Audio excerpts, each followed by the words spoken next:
ये कहानी सिर्फ एक सैनिक की नहीं, ये कहानी है हिम्मत, बलिदान और सच्चे देशभक्त की। पंजाब की मिट्टी में जन्मे गुरबचन सिंह सलारिया बचपन से ही अलग थे।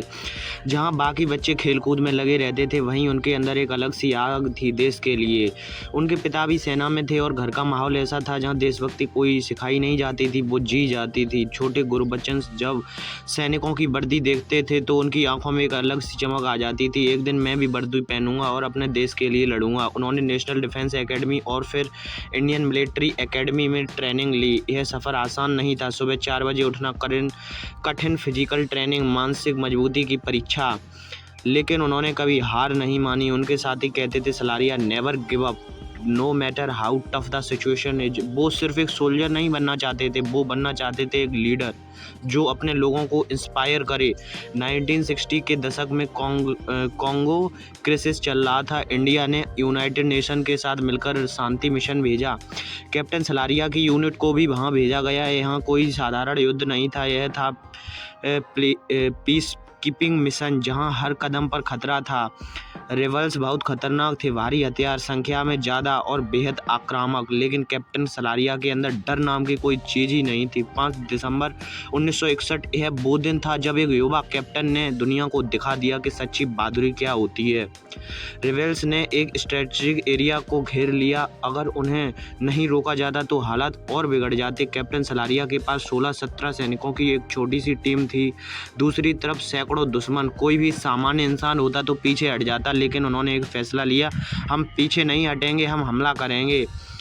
जब खून में जोश दौड़ता है तो ऐसा ही होता है। उन्होंने अपनी टीम को मोटिवेट किया, रिमेंबर, हम सिर्फ अपने लिए नहीं लड़ रहे, हम अपने देश और इंसानियत के लिए लड़ रहे हैं। और फिर उन्होंने बिना समय गवाए डायरेक्ट हमला कर दिया। गोलियों की बारिश, चारों तरफ धमाके, चीख पुकार, लेकिन इस चोज के बीच कैप्टन सलारिया शांत और फोकस्ड थे। जब एम्यूनेशन कम होने लगा तो उन्होंने वो किया जो बहुत कम लोग कर पाते हैं, उन्होंने खुखरी लेकर क्लोज कम्बैट शुरू कर दिया। ये सिर्फ लड़ाई नहीं थी, ये था एक जुनून, एक हीरो का अंत, एक किंवदंती की शुरुआत। लड़ाई के दौरान उन्होंने कई गोलियां खाई, लेकिन वो रुके नहीं, आखिरी सांस तक लड़ते रहे। उसकी वजह से रिबेल्स पीछे हट गए। मिशन सफल हुआ, लेकिन भारत ने अपना एक बहादुर बेटा खो दिया। उनकी अद्भुत वीरता के लिए उन्हें परमवीर चक्र भी दिया गया है। यह सिर्फ एक मेडल नहीं था, यह उनकी सेक्रीफाइस का सम्मान था। एक 26 साल का नौजवान जिसके सामने पूरी ज़िंदगी पड़ी हो, उसने बिना सोचे अपनी जान दे दी, क्योंकि उसके लिए देश पहले था, खुद बाद में। आज हम वो आज़ादी जी रहे हैं, उसमें कहीं ना कहीं उनका भी खून शामिल है। फियर को फेस करो, डर लगेगा लेकिन भागना नहीं है। लीडरशिप मतलब एग्जाम्पल देना, खुद आगे बढ़ो, लोग अपने आप फॉलो करेंगे। सेक्रीफाइस ही ग्रेटनेस है, बिना त्याग के कुछ बड़ा नहीं मिलता। नेवर गिव अप एटीट्यूड, हालात कैसे भी हों हार नहीं माननी चाहिए। हीरो वो नहीं जो फिल्मों में दिखाए जाते हैं, हीरो वो हैं जो बिना फेम के लड़ता है, जो बिना डर के रहता है और बिना सोचे अपने देश के लिए मर जाता है।